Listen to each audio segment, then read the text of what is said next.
Marie-Paul, on a reçu Curiosity. Ah oui, je vais voir.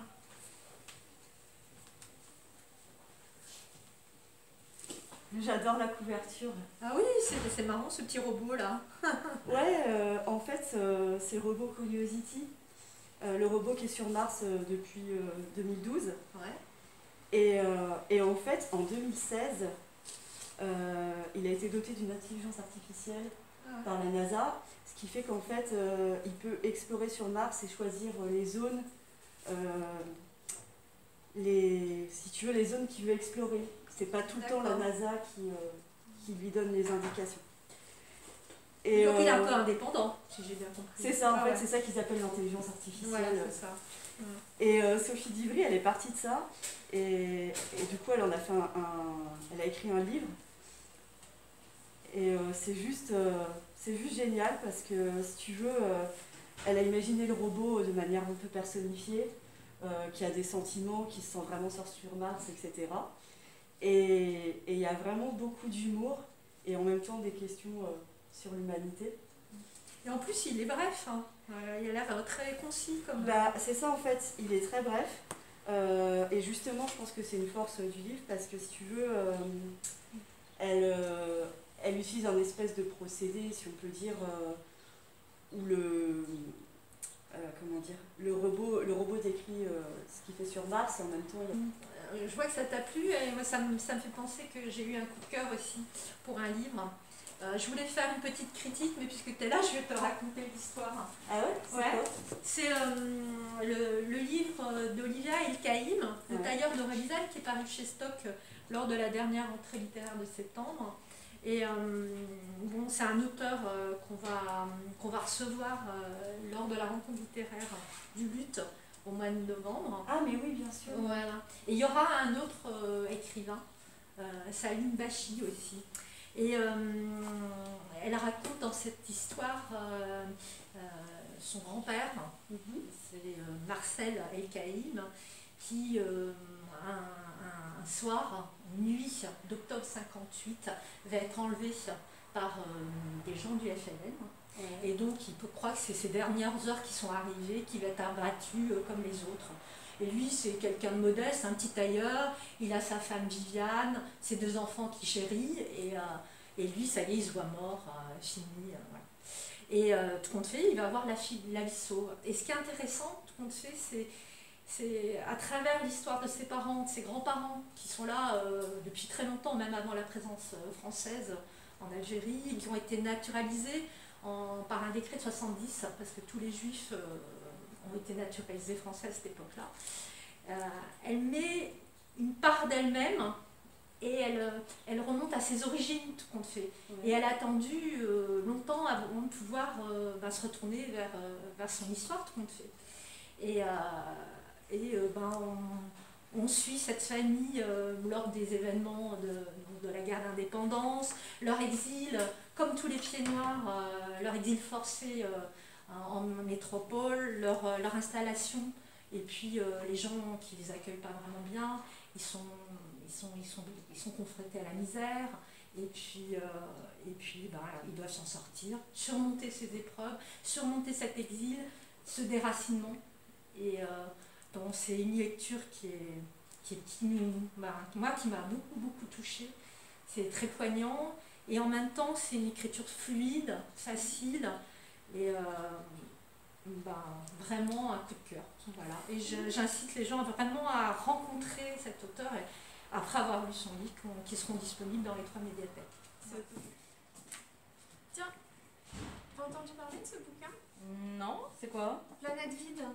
C'est pas mal du tout en fait, c'est assez surprenant.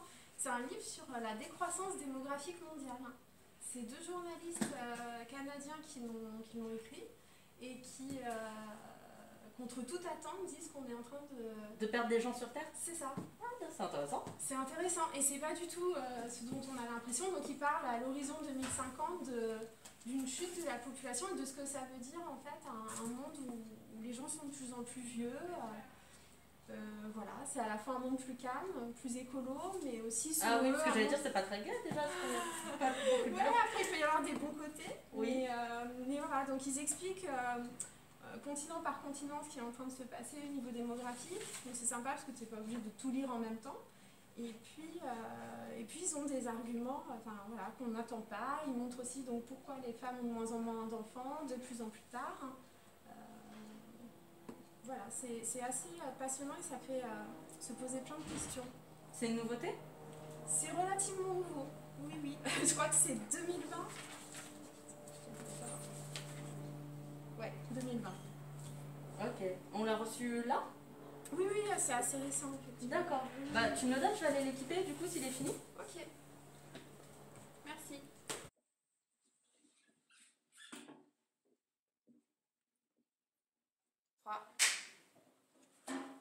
Tiens, je t'apporte les dernières nouveautés à équiper. Ok. Tu lis un peu de BD, toi? Ouais. Alors, du coup, il y a les Lames d'Ashura. C'est la dernière BD que j'ai lue. Ouais. Franchement, c'est trop bien. Ça parle de quoi?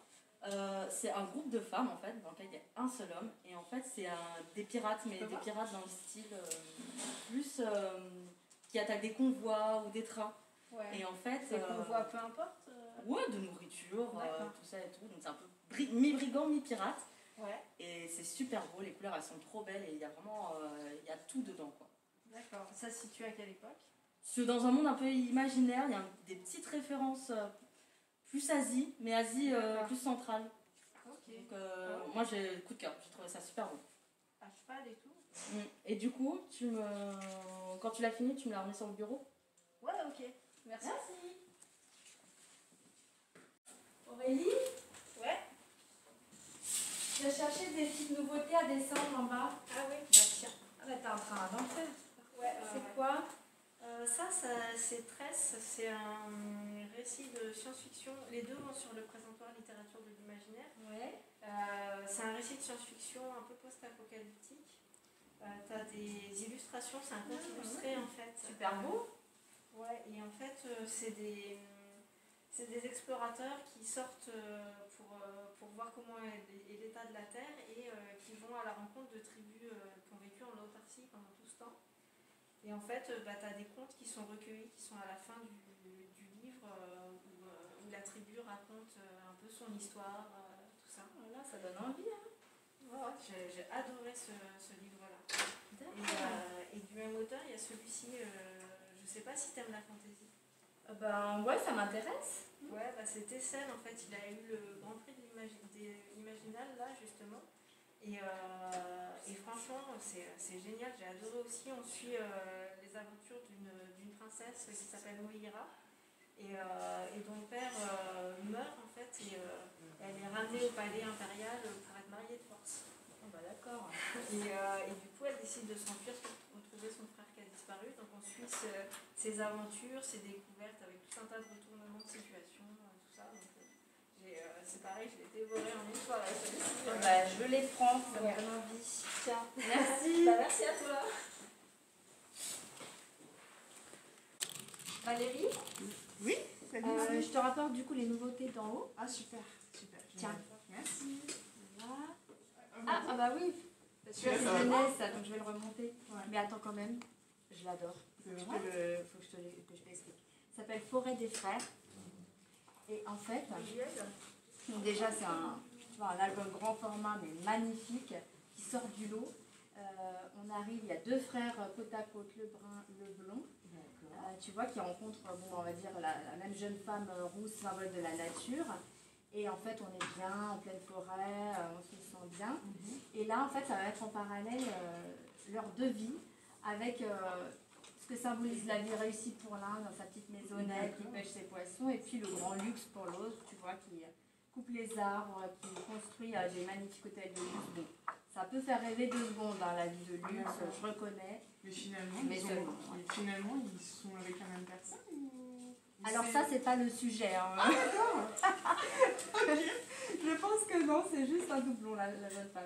Mais tu vois, regarde, en fait, ça parle de l'environnement et de l'écologie. Tout le monde, ça touche tout le monde. Adultes, enfants mélangés. Et les 2 pages, voilà, regarde, de fin, vraiment, ça explique tout. C'est en ça qu'il est essentiel. C'est par ce qu'il ne dit pas, mais montre.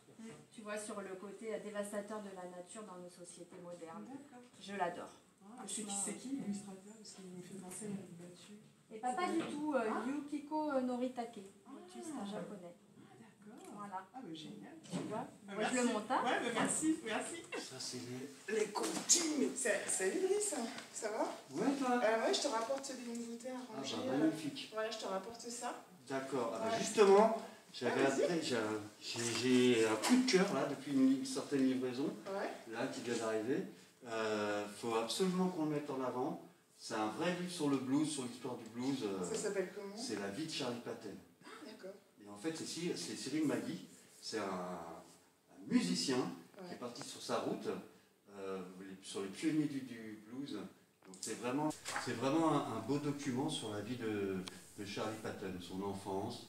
Donc, et on est aux racines du blues, vraiment vraiment bien fait, c'est-à-dire que c'était un besoin d'exprimer aussi ce qu'il vivait, ce qu'il ressentait, pour aussi exprimer du courage aussi et de la force aussi. Donc, et c'est vraiment les pionniers, et c'est très drôle parce qu'il va avec, on connaît bien Robert Johnson, qui est un des pionniers aussi, enfin c'est le premier, et lui ils étaient ensemble, enfin c'était la même époque, 1900. C'est vraiment un beau disque. Et comme tu peux le voir, il s'est mis avec Bertrand Lance, qui est le dessinateur, et on est sur des bleus, vraiment des bleus épais, caractéristiques, très jolis. En fait, ça raconte... Et c'est accessible en fait pour les enfants, là c'est vraiment accessible. Vraiment, alors, il chante en français, ce qui est très agréable. Génial. L'auteur a, en fait, pour t'expliquer un petit peu, pour te faire... l'auteur est musicien et guitariste. Il a monté un groupe en France, il a fait un tremplin, un challenge. Donc il a représenté la France dans un challenge Tennessee Blues. Il est parti aux États-Unis et il est parti dans la grange de Décléry, où est né, où a vécu ce monsieur. Donc il était vraiment dans les racines. Et c'est ça qui l'a inspiré ce livre, ce document. Et c'est vraiment dans la découverte musicale pour apprendre un petit peu l'histoire, les racines de la musique moderne, puisque le blues on s'en rend pas compte, mais c'est quand même les racines de la musique moderne. On est sur du bleu, gris, c'est le blues. Alors le blues aussi c'est une caractéristique particulière parce que c'est censé être triste, mais en même temps, comme je te l'ai dit, ça donne du courage, ça parle de leur vécu. Dansant aussi, enfin des fois c'est très rythmé, des fois c'est mélancolique, mais c'est surtout c'est un très beau disque, un très beau document. Et donc ça lui raconte toute sa vie, dès son début. Son nom est Charlie, comment il se nommait. La ferme où il a vécu, où il est né enfant.